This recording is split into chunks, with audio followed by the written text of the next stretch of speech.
আসসালামু আলাইকুম রহমতুল্লাহ। প্রিয় দর্শকবৃন্দ, ছাদে ড্রাগন গাছ বানা হয়েছে। আপনারা দেখতে পাচ্ছেন অনেক সুন্দর ড্রাগন ফল পাক ধরেছে। আপনারা দেখতে পাচ্ছেন ছাদে টবের ভিতরে ড্রাগন গাছ বানা হয়েছে।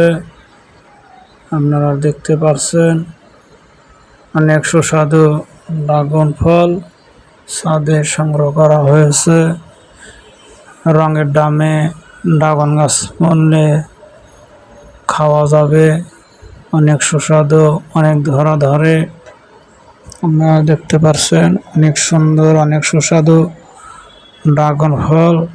আপনারা দেখতে পাচ্ছেন টায়ার দিয়ে, বাঁশ দিয়ে বাঁধে ড্রাগন গাছ দিলে অনেক ড্রাগন ধরে। আপনারা দেখতে পাচ্ছেন ভিডিওটা সবাইকে শেয়ার করে তার ব্যবস্থা করে